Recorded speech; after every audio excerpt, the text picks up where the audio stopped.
Assalamualaikum warahmatullahi wabarakatuh. Perkenalkan nama saya Resti Dania Permana dengan NIM 2310101071. Saya membuat video ini untuk memenuhi tugas besar saya dalam matkul manajemen sumber daya manusia. Berikut adalah studi kasus tentang kepemimpinan dalam organisasi mahasiswa. Di sebuah organisasi kemahasiswaan pada sebuah perguruan tinggi swasta Islam, terdapat dua calon ketua yang sedang bersaing dalam pemilihan ketua umum organisasi mahasiswa tersebut. Organisasi ini memiliki sekitar 250 anggota aktif yang terdiri dari berbagai jurusan. Calon A adalah seorang mahasiswa yang dikenal sangat populer di kalangan anggota karena kemampuan komunikasi dan jaringan sosialnya yang sangat luas. Namun, calon A seringkali mengambil keputusan secara terburu-buru tanpa melibatkan anggota lainnya. Ia cenderung mengandalkan otoritas pribadinya untuk memimpin. Tetapi, beberapa anggota merasakan tidak pernah dilibatkan dalam proses pengambilan keputusan. Selain itu, karena kemudahan dalam pergaulannya dengan siapa saja, maka calon A ini sering mengabaikan janji dengan teman-temannya, menganggap enteng ketika berkomitmen. Di sisi lain, calon B adalah seorang mahasiswa yang lebih pendiam, namun dikenal kemampuan untuk mendengarkan dan bekerja sama dengan baik. Calon B cenderung lebih terbuka terhadap kritik dan berusaha untuk melibatkan semua anggota dalam diskusi. Namun, beberapa anggota merasa calon B ini kurang tegas dan cenderung menghindari konflik, yang terkadang mengarah kepada ketidakjelasan arah organisasi. Setelah pemilihan, calon A lah yang terpilih menjadi ketua umum dengan suara mayoritas. Namun, beberapa minggu setelah pelantikan, beberapa anggota mulai mengeluh secara kepemimpinan calon A yang cenderung otoriter, sementara lainnya merasa tidak diperhatikan dalam pengambilan keputusan penting. Pada saat sama, terdapat beberapa anggota yang mulai merasa kecewa dan mempertanyakan efektivitas kepemimpinan calon A. Analisis kepemimpinan calon A dan calon B berdasarkan teori kepemimpinan. Calon A memiliki kelebihan, kemampuan komunikasi dan jaringan sosial yang luas. Calon A memiliki kelebihan dan membangun relasi yang merupakan ciri pemimpin dengan pendekatan transformasional dalam menciptakan pengaruh di antara anggota. Nah, calon A ini memiliki karismatik, popularitasnya mencerminkan daya tarik personal yang dapat membantu menginspirasi anggota. Nah, calon A ini memiliki keberanian mengambil keputusan. Calon A tidak ragu bertindak cepat yang dapat menjadikan nilai positif dalam situasi yang membutuhkan ketegasan. Sedangkan calon A memiliki kekurangan yaitu kepemimpinan otoritas, mengandalkan otoritas pribadi tanpa melibatkan anggota lainnya menunjukkan gaya kepemimpinan transaksional di mana pemimpin berfokus pada kontrol dan otoritas dibandingkan kolaborasi. Kurangnya komitmen terhadap janji, hal ini menunjukkan kelemahan dalam integritas yang bertentangan dengan nilai-nilai prospektif leadership seperti kejujuran dan keputusan terburu-buru. Gaya kepemimpinan yang impulsif dapat menimbulkan resistensi dari anggota karena kurangnya rasa inklusi dalam proses pengambilan keputusan. Nah, kerjasama dan diskusi mengutamakan kolaborasi mencerminkan prinsip situational leadership, di mana pemimpin menyesuaikan pendekatannya sesuai dengan kebutuhan anggota. Menghargai anggota, memberikan ruang bagi anggota untuk melibatkan dalam keputusan adalah karakteristik prospektif leadership seperti musyawarah atau syura dan penghormatan terhadap sesama. Kekurangan calon B yaitu kurang tegas, kelemahan dalam pengambilan keputusan mencerminkan gaya kepemimpinan yang cenderung terlalu konsensus yang dapat memperlambat efektivitas organisasi. Nah, yang kedua, menghindari konflik. Sikap ini dapat menghambat penyelesaian masalah dan memunculkan ketidakpastian dalam arah organisasi. Sedangkan efektivitas kepemimpinan jangka panjang, berdasarkan analisis di atas, calon B lebih berpotensi efektif dalam jangka panjang karena kolaborasi calon B melibatkan anggota dalam pengambilan keputusan yang dapat meningkatkan rasa memiliki sense of belonging di antara anggota. Yang kedua, lebih fleksibilitas keterbukaan terhadap kritik dan kemampuan mendengarkan memungkinkan calon B untuk beradaptasi dan dengan kebutuhan organisasi. Yang ketiga, prinsip proactive leadership, pendekatan musyawarah dan penghargaan terhadap anggota mencerminkan nilai-nilai etika yang kuat yang dapat memperkuat kepercayaan dan dukungan jangka panjang. Namun untuk mencapai efektivitas penuh, calon B perlu meningkatkan ketegasan dan keberanian mengambil keputusan, terutama dalam situasi yang membutuhkan kepemimpinan yang cepat dan jelas.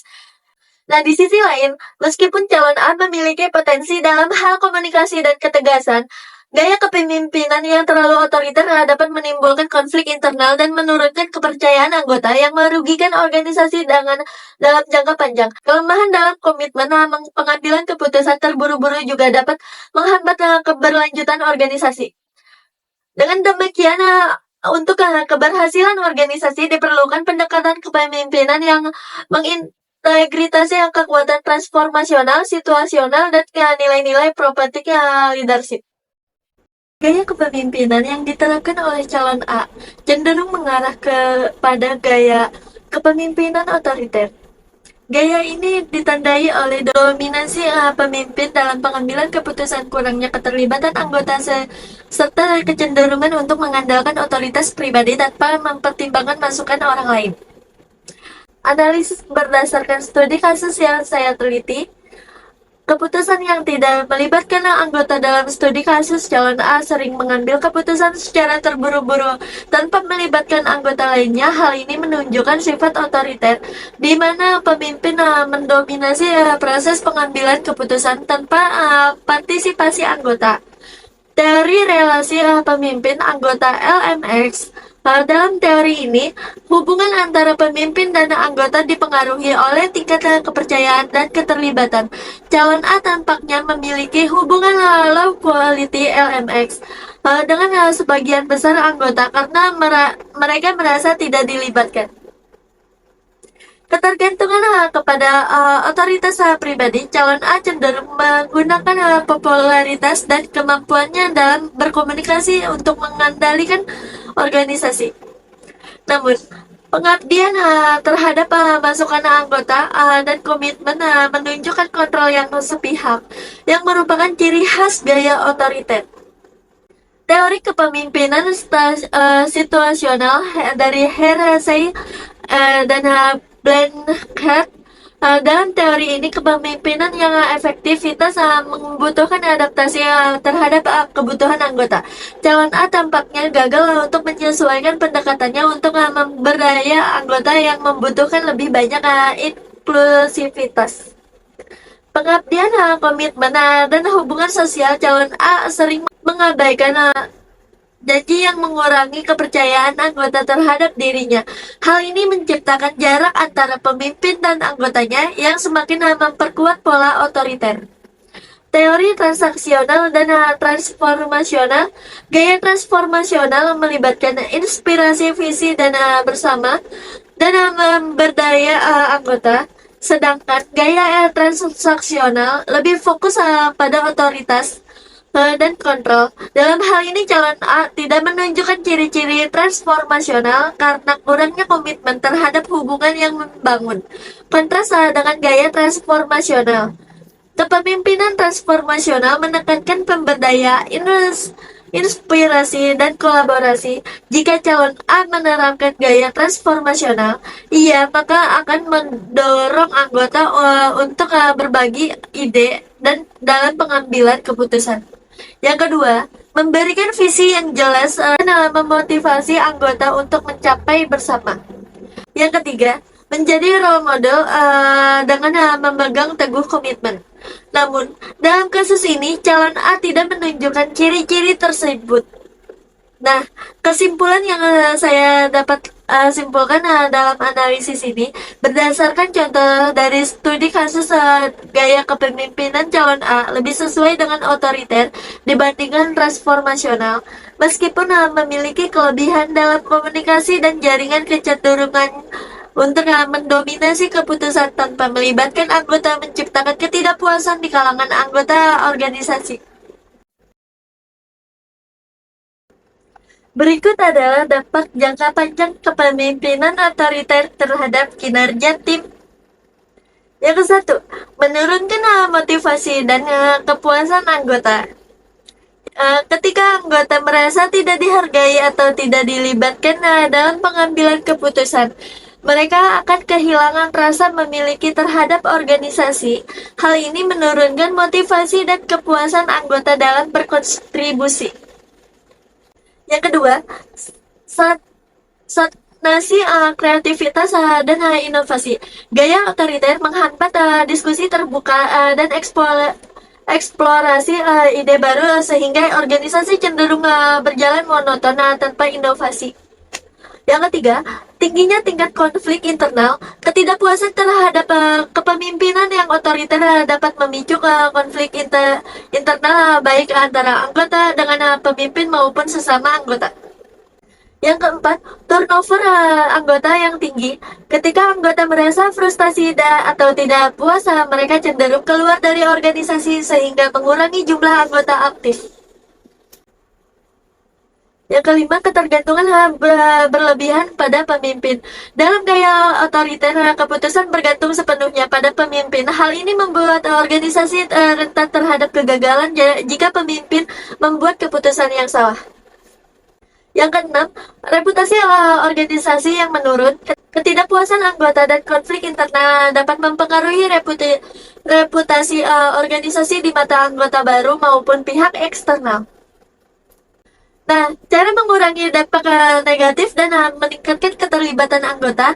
Yang ke-1, mendorong kepemimpinan partisipatif, yaitu kita harus menyusun strategi. Calon A harus memulai melibatkan anggota dalam pengambilan keputusan melalui diskusi terbuka, forum, dan ataupun voting. Hasil yang diharapkan anggota merasa didengar, meningkatkan rasa memiliki dan komitmen terhadap organisasi. Nah, yang kedua, itu mengadakan pertemuan rutin untuk mendengarkan masukan anggota dan mengevaluasi kinerja organisasi. Yang diharapkan mengurangi ketegangan dan memberikan kesempatan bagi anggota yang menyampaikan kritik dan konstruktif. Yang ketiga, memberikan ruangan untuk kreativitas dan inovasi, membuat tim atau komite kecil yang bertugas menyusun ide-ide baru untuk program kerja. Hasil yang diharapkan meningkatkan partisipasi dan memanfaatkan potensi kreativitas anggota. Nah, yang keempat, pelatih kepemimpinan untuk ketua, yaitu mengadakan pelatihan kepemimpinan yang fokus pada komunikasi, resolusi konflik, dan kolaborasi. Hasil yang diharapkan meningkatkan kemampuan calon A untuk memimpin secara inklusif dan responsif terhadap kebutuhan anggota. Yang kelima, meningkatkan transparansi dalam keputusan, yaitu membuka akses informasi mengenai rencana dan kebijaksanaan organisasi kepada anggota sehingga mereka memahami alasan dibalik setiap keputusan. Hasil diharapkan mengurangi kecurigaan dan meningkatkan kepercayaan anggota terhadap pemimpin. Nah, yang keenam, memberikan pengakuan kepada anggota. Nah, gimana sih memberikan pengakuan kepada anggota? Memberikan penghargaan kepada anggota yang aktif berkontribusi baik secara formal maupun informal. Hasil yang diharapkan meningkatkan motivasi dan semangat anggota untuk berkontribusi lebih banyak terhadap organisasi tersebut. Nah, dengan langkah-langkah yang tadi disebutin, calon A dapat mengurangi dampak negatif dari gaya kepemimpinan otoriter dan menciptakan lingkungan yang lebih inklusif dan produktivitas bagi anggota organisasi. Berikut adalah rekomendasi berbasis teori kepemimpinan yang untuk membantu calon A memperbaiki gaya kepemimpinannya. Yang ke-1, mengadopsi gaya kepemimpinan partisipasif. Nah, masalah calon A yang sering mengambil keputusan sendiri tanpa melibatkan anggota, kita mempunyai solusi, yaitu menerapkan gaya kepemimpinan partisipatif dengan melibatkan anggota melalui diskusi, voting, atau pertemuan rutin. Nah, buat struktur kerja seperti tim kecil untuk mendukung pengambilan keputusan bersama. Pastikan keputusan yang diambil mencerminkan kebutuhannya dan aspirasi mayoritas anggota. Teori yang mendukung democratic leadership style menekankan pentingnya melibatkan anggota dalam proses pengambilan keputusan untuk meningkatkan rasa memiliki. Nah, yang kedua, meningkatkan komunikasi dan transparansi. Anggota merasa tidak diperhatikan dalam proses pengambilan keputusan penting. Kita mempunyai solusi dengan adakan forum komunikasi rutin seperti rapat mingguan untuk berbagi informasi dan mendengarkan masukan. Nah, gunakan platform komunikasi seperti grup media sosial untuk memberikan pembaruan secara transparan terkait keputusan untuk kebijakan organisasi. Jelaskan alasan dibalik setiap keputusan agar anggota memahami visi dan langkah organisasi. Nah, teori yang mendukung yaitu Leader Member Exchange atau LMX. Teori menekankan pentingnya komunikasi yang kuat untuk membangun hubungan yang saling percaya antara pemimpin dan anggota. Nah, yang ketiga, membuat komitmen yang konsisten dan disiplin. Calon A sering mengabaikan janji dan kurang serius dalam berkomitmen, yaitu kita mempunyai solusi buat daftar prioritas untuk tugas-tugas organisasi. Pastikan setiap janji yang dibuat diselesaikan sesuai tenggang waktu. Adakan sesi refleksi mingguan untuk mengevaluasi apakah target telah tercapai atau belum, baik secara pribadi maupun tim. Libatkan anggota untuk membantu mengingatkan komitmen bersama. Teori yang mendukung yaitu transformational leadership teori yang menekankan pentingnya pemimpin menjadi teladan dalam nilai dan tindakan untuk menginspirasi anggota. Yang keempat, meningkatkan keterampilan resolusi konflik dan mendengarkan. Gaya otoriter calon A memicu ketidakpuasan dan konflik internal terhadap anggota. Nah, solusi yang harus dilakukan oleh calon A yaitu tingkatkan keterampilan mendengarkan aktif dengan memberikan perhatian penuh saat anggota menyampaikan masalah atau kritik.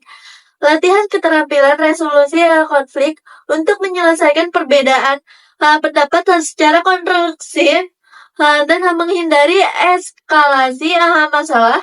Libatkan mediator jika perlu untuk membantu menyelesaikan konflik yang sulit. Nah, teori yang mendukung yaitu konflik resolutional teori menekankan pentingnya menangani konflik secara efektivitas untuk membangun hubungan yang harmonis dalam organisasi. Yang kelima, memberikan pengakuan kepada anggota merasa kurang dihargai dan tidak termotivasi. Solusi yang harus dilakukan oleh calon A yaitu memberikan penghargaan baik secara formal yang melalui sertifikat atau penghargaan tahunan maupun informal atau pujian langsung kepada anggota yang aktif berkontribusi seperti wah kamu aktif sekali ya gitu. Rayakan pencapaian tim untuk meningkatkan semangat kerja kolektif. Teori yang mendukung yaitu path goal teori yang menunjukkan bahwa pemimpin yang memberikan penghargaan untuk memotivasi anggota mencapai tujuan organisasi. Yang keenam yaitu mengadakan pelatihan kepemimpinan untuk calon A. Nah, kelemahan gaya kepemimpinan calon A menunjukkan perlunya peningkatan kompetensi kepemimpinan. Solusi yang harus dilakukan oleh calon A yaitu ikut pelatihan kepemimpinan yang mencakup keterampilan komunikasi, pengambilan keputusan inklusif, dan manajemen waktu. Nah, minta umpan balik dari mentor atau senior organisasi secara berkala untuk mengevaluasi perkembangan gaya kepemimpinannya. Teori yang mendukung yaitu situational leadership theory yang menyatakan bahwa pemimpin harus fleksibel dan beradaptasi terhadap dengan kebutuhan tim dan situasi. Teori yang mendukung yaitu situational leadership theory menyatakan bahwa pemimpin harus fleksibilitas dan beradaptasi dengan kebutuhan tim dan situasi. Nah, dengan mengimplementasikan langkah-langkah ini, calon A dapat memperbaiki gaya kepemimpinannya, meningkatkan keterlibatan anggota, dan menciptakan suasana organisasi yang lebih inklusif dan produktivitas. Gaya kepemimpinan calon B yang cenderung mendengarkan dan kolaboratif memiliki potensi yang berfungsi dengan baik dalam organisasi, namun ada tantangan utama yang harus diatasi agar kepemimpinannya efektif. Nah, evaluasi gaya kepemimpinan calon B dan langkah-langkah untuk mengatasi tantangan tersebut, yaitu ke satu, potensi gaya kepemimpinan calon B dalam organisasi, kelebihan gaya kepemimpinan kolaboratif, meningkatkan rasa memiliki anggota terhadap organisasi karena semua merasa didengar dan dilibatkan. Membuka ruang bagi anggota untuk berkontribusi aktif dalam pengambilan keputusan yang dapat meningkatkan motivasi dan kreativitas. Mendorong suasana yang inklusif, harmonis, dan minim konflik. Cocok untuk organisasi mahasiswa yang membutuhkan demokratis untuk menciptakan lingkungan yang belajar dan berkembang bersama. Teori yang mendukung yaitu servant leadership dan participative leadership theory mendukung pendekatan ini yang menekankan pelayanan, kerjasama, dan partisipatif aktif anggota. Yang kedua, tantangan utama yang dihadapi calon B yaitu kurangnya ketegasan. Gaya mendengarkan dan menghindari konflik bisa menyebabkan keputusan tertunda atau arah organisasi menjadi kabur. Tantangan muncul ketika organisasi menghadapi situasi yang membutuhkan keputusan cepat atau konflik yang membutuhkan keberanian untuk diselesaikan.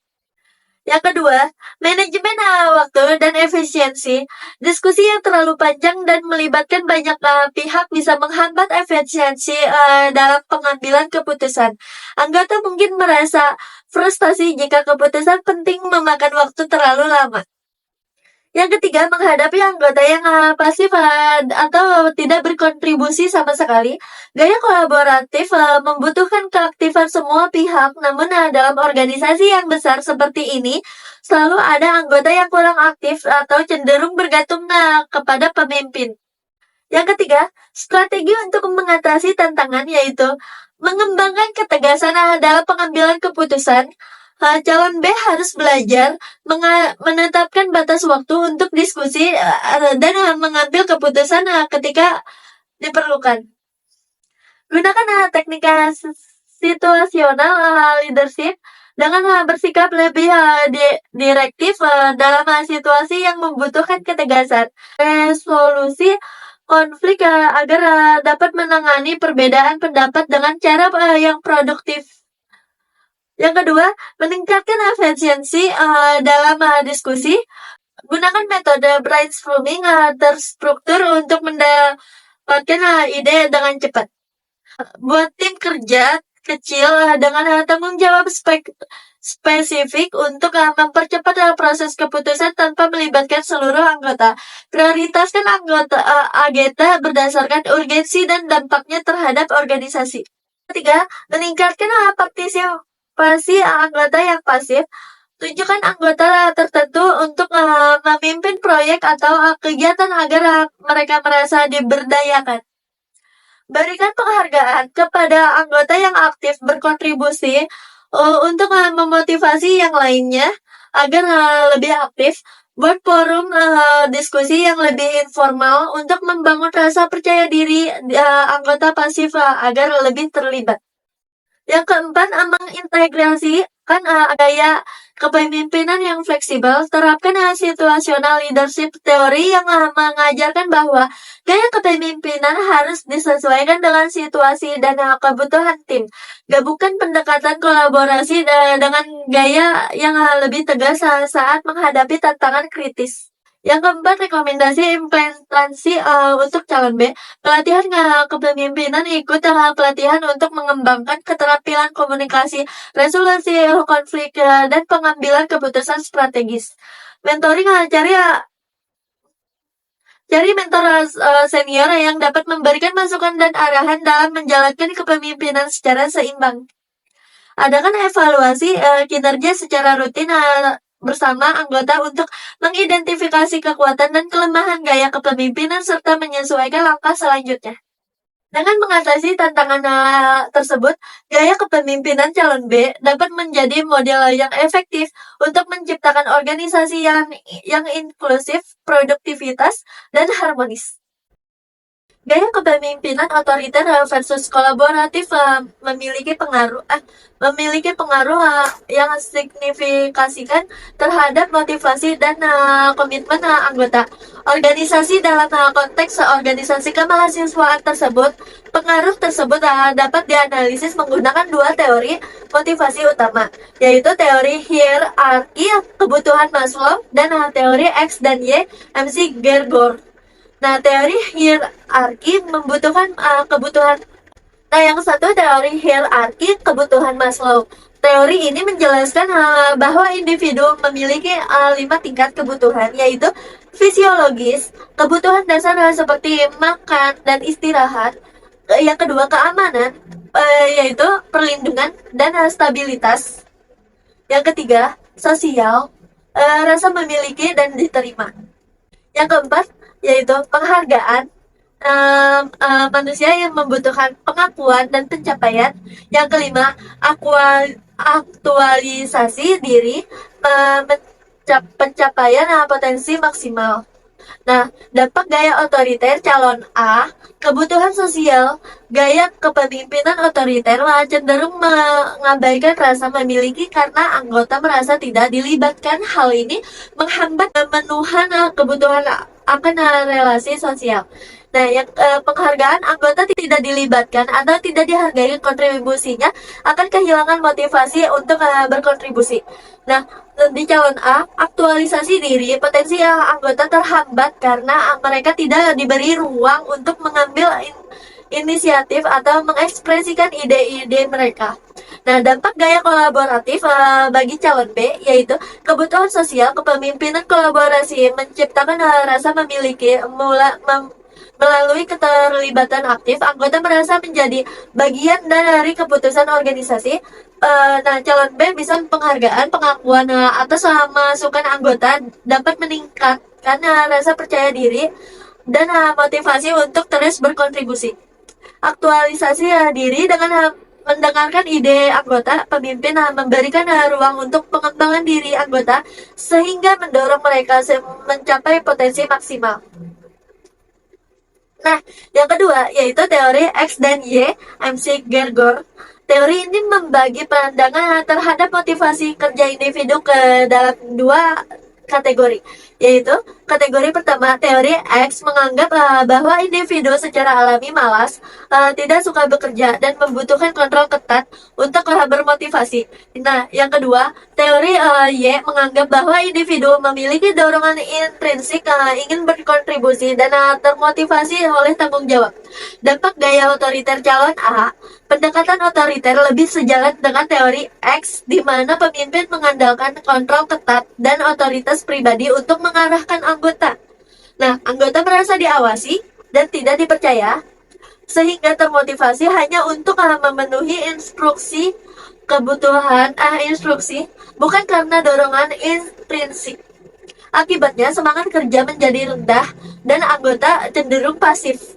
Nah, dampak gaya kolaboratif calon B. Gaya kolaboratif ini mencerminkan teori Y, di mana anggota dilibatkan secara aktif dan dipercaya untuk mengambil tanggung jawab. Pendekatan ini mendorong motivasi intrinsik karena anggota merasa dipercaya dan dihargai dan memiliki ruang untuk berinovasi. Komitmen terhadap organisasi meningkatkan karena anggota merasa menjadi bagian dari visi bersama.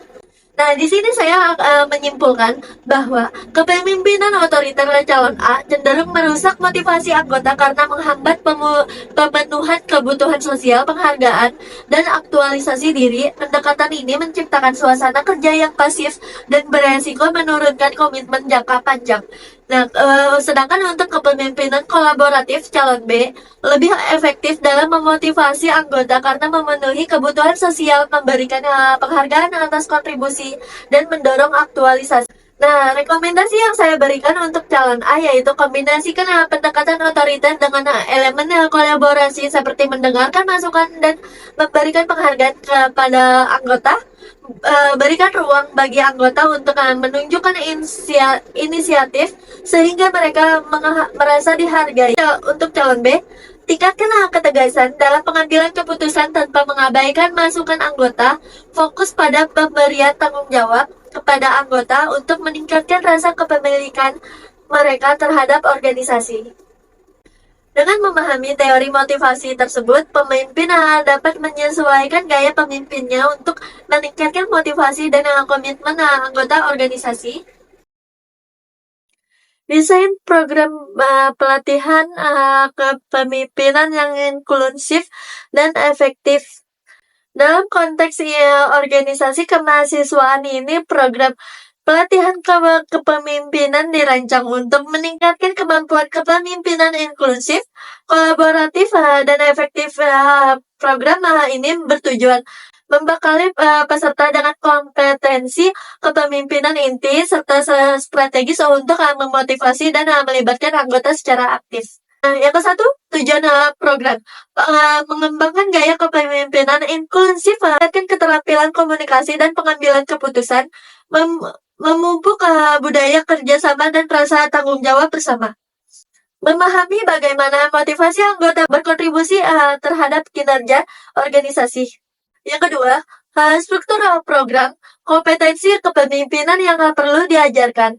Yaitu keterampilan komunikasi efektif, cara mendengarkan aktif, memberikan umpan balik yang konstruktif, teknik komunikasi yang persuasif, dan empati. Yang kedua, pengambilan keputusan kolaboratif, teknik fasilitas diskusi kelompok, mengintegrasikan masukan anggota dalam keputusan, tentu seperti voting dan brainstorming. Yang ketiga, kepemimpinan berbasis nilai values based leadership, menciptakan visi bersama, memahami dan menghormati keberagaman anggota. Yang keempat, manajemen konflik. Nah, teknik resolusi konflik secara konstruktif, pendekatan asertif untuk menghadapi perbedaan pendapat. Pendekatan asertif untuk menghadapi perbedaan pendapat. Yang kelima, kemampuan membangun komitmen dan kepercayaan, menempati janji dan menjaga akuntabilitas, memberikan apresiasi kepada anggota. Yang B, mengintegrasikan aspek motivasi dalam pelatihan. Teori hierarki membutuhkan Maslow. Pemimpin diajarkan untuk mengenali kebutuhan anggota pada setiap level, misalnya penghargaan atas kontribusi mereka. Yang kedua, teori dua faktor Herzberg fokus pada pemberian motivator seperti pengakuan, tanggung jawab, dan peluang pengembangan diri untuk meningkatkan kepuasan anggota. Yang ketiga, teori self-determination mengajarkan pentingnya otonomi, kompetensi, dan terhubung dalam meningkatkan motivasi intrinsik anggota. Nah, metode pelatihan yaitu satu, simulasi dan studi kasus. Peserta diajak menyelesaikan masalah organisasi yang mencerminkan situasi nyata. Yang kedua, diskusi kelompok. Peserta berbagi pengalaman dan pandangan untuk meningkatkan empati dan saling pengertian sesama anggota. Role playing, pemimpin mempraktikkan cara menghadapi konflik, memberikan umpan balik, dan mengambil keputusan bersama. Nah, yang keempat, mentoring, memberikan dukungan dari mentor senior untuk mengembangkan gaya kepemimpinan yang efektif. Implementasi program, durasi program dilakukan dalam 6 sesi minggu, masing-masing 3 jam. Peserta semua anggota organisasi yang berpotensi menjadi pemimpin. Evaluasi menggunakan survei pra dan pasca pelatihan untuk mengukur perubahan sifat dan sikap, observasi kinerja peserta dalam organisasi setelah pelatihan. Yang keempat, yaitu hasil yang diharapkan pemimpin yang inklusif dan kolaboratif dalam pengambilan keputusan. Anggota merasa lebih didengar dan dihargai, sehingga motivasi dan komitmen anggota meningkat.